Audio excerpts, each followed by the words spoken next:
Good afternoon, everyone. Before I begin, I want to say a few brief words about the explosion that took place Friday in Nashville, Tennessee. Federal, state, and local law enforcement working around the clock to gain more information on motive and intent. This bombing was a reminder of the destructive power that an individual or a small group can muster and the need for continuing vigilance across the board. I want to thank the police department in Nashville, particularly those 5 police officers who worked so quickly to evacuate the area before the explosion occurred, risking their own lives. And for all the firefighters and first responders who jumped into action early on that last Christmas morning. Their bravery and cool-headedness likely saved lives and prevented a worse outcome, and we are eternally grateful to that law enforcement agency. And I know the hearts of all Americans are with the people of Nashville as they rebuild and recover from this traumatic event. Now, Vice President Harris and I, along with our nominees to lead the national security institutions, have just been briefed by some of the professionals who have been conducting agency reviews as a part of our transition. This is a long-standing part of the orderly transition of power in American democracy. We welcomed teams from the incoming Trump-Pence administration 4 years ago, gave them access to all that we had. And over the past few weeks, teams of genuine policy and management experts, many of them previous government experience, who have gone into agencies across the government to conduct interviews with personnel, to gather information, and to assess the state of the federal government that we will shortly inherit. These teams worked under incredibly difficult circumstances, taking COVID-19 precautions and waiting weeks for the ascertainment, meaning that so they could go in and be cleared to go in. But they have done an outstanding job. For some agencies, our teams received exemplary cooperation from the career staff in those agencies. From others, most notably the Department of Defense, we encountered obstruction from the political leadership of that department. And the truth is, many of the agencies that are critical to our security have incurred enormous damage. Many of them have been hollowed out in personnel, capacity, and in morale, in the policy processes that have atrophied or have been sidelined, in the despair of our alliances and the disrepair of those alliances, in our absence from key institutions that matter to the welfare of the American people, in the general disengagement from the world. And all of it makes it harder for our government to protect the American people, to defend our vital interests, in a world where threats are constantly evolving and our adversaries are constantly adapting. Rebuilding the full set of our instruments of foreign policy and national security is a key challenge that the Vice President-elect Harris and I will face upon taking office, starting with our diplomacy. Today, we heard from the leaders of the state and USAID agency review teams about the critical early investment we're going to need to make in our diplomacy, in our development efforts, and in rebuilding our alliances, to close the ranks with our partners and bring to bear the full benefits of our shared strength for the American people. When we consider the most daunting threats of our time, we know that meeting them requires American engagement and American leadership, but also that none of them can be solved by America acting alone. Take climate change, for example.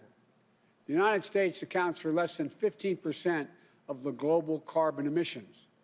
But without clear, coordinated, and committed approach from the other 85% of the carbon emitters, the world will continue to warm. Storms will continue to worsen. Climate change will continue to threaten the lives and livelihoods, and public health and economics of our existence and literally, the very existence of our planet. We've learned so painfully this year the cost of being unprepared for a pandemic that leaps borders and circles the globe. if we aren't investing with our partners around the world to strengthen the health systems everywhere, we're undermining our ability to permanently defeat COVID-19, and we're leaving ourselves vulnerable to the next deadly epidemic.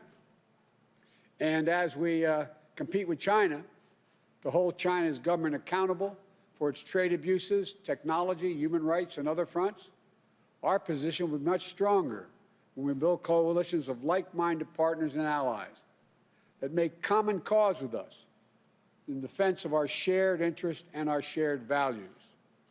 We make up almost 25% of the entire economy of the world.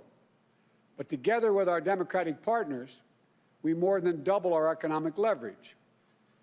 On any issue that matters to the U.S. and China relationship, from pursuing a foreign policy for the middle class, including a trade and economic agenda that produces and protects American workers, our intellectual prosperity and the environment, to ensuring security and prosperity in the Indo-Pacific region, to championing human rights, we're stronger and more effective when we're flanked by nations that share our vision and the future of our world.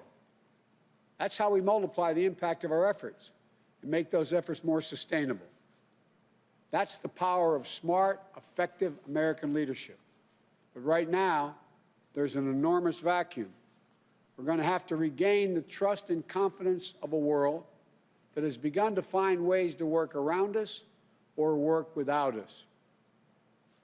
We also heard from key leaders of our intelligence and defense review teams, including Stephanie O'Sullivan, former Principal Deputy Director of the National Intelligence, and retired Army Lieutenant General Karen Gibson. We talked about the different strategic challenges we're going to face from both Russia and China, and the reforms we must make to put ourselves in the strongest possible position to meet those challenges.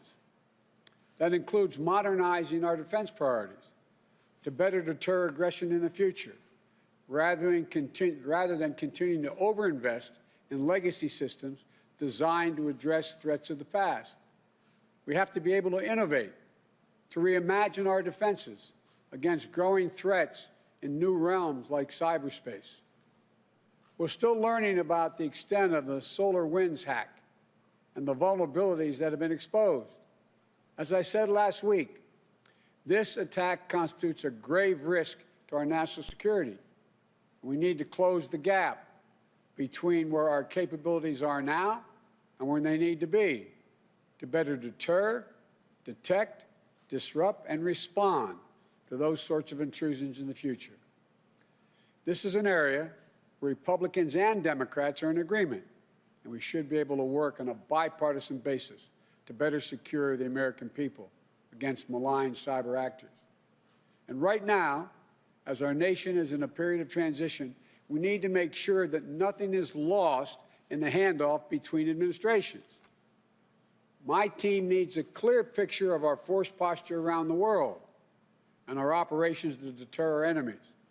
We need full visibility into the budget planning underway at the Defense Department and other agencies in order to avoid any window of confusion or catch-up that our adversaries may try to exploit. But as I said from the beginning, we have encountered roadblocks from the political leadership at the Department of Defense and the Office of Management and Budget. Right now, we just aren't getting all the information that we need for the outgoing administration in key national security areas. It's nothing short, in my view, of irresponsibility. Finally, we spoke about the day one challenge that we're going to need to address immediately, drawing on the skill sets of the Department of Homeland Security and the Federal Emergency Management Agency. We were briefed on the steps needed to clean up the humanitarian disaster that the Trump administration has systematically created on our southern border. We will institute humane and orderly responses. That means rebuilding the capacity we need to safely and quickly process asylum seekers without creating near-term crisis in the midst of this deadly pandemic. These are hard issues, and the current administration has made them much harder by working to erode our capacity. It's going to take time to rebuild that capacity. We're going to work purposely, diligently, and responsibly to roll back Trump's restrictions, starting on day one.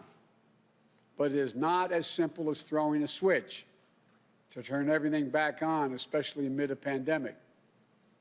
We'll have to have a process to ensure everyone's health and safety, including the safety of asylum seekers, hoping for a new start in the United States, free of violence and persecution. Of course, an essential part of this will be managing the safe, equitable, and efficient distribution of vaccinations to as many Americans as possible, as quickly as possible. FEMA has an enormous part to play in this. And we heard from the former FEMA director, Craig Fugate, today. We want to make sure that our administration is poised to make full use of FEMA's domestic reach and capacity in managing our COVID response. And finally, from every briefer, I was heartened. I was literally heartened to hear about the incredible strength we'll be inheriting in the career professionals and working people across these agencies.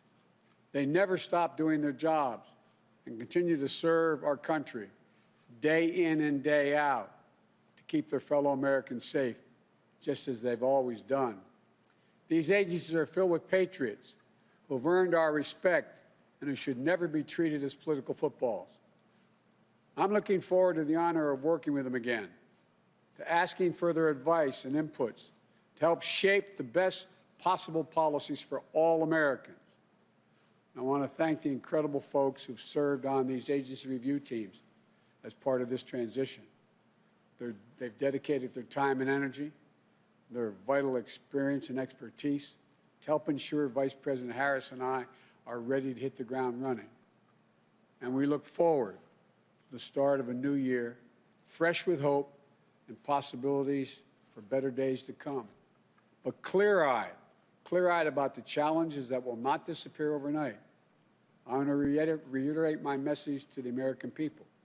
We've overcome incredible challenges as a nation, and we've done it before, and we will do it again.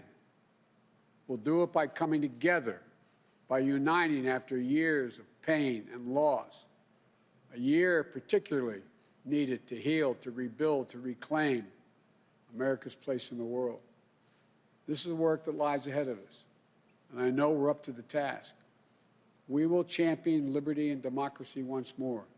We will reclaim our credibility to lead the free world. And we will, once again, lead not just by the example of our power, but by the power of our example. God bless you all, and may God protect our troops. Thank you.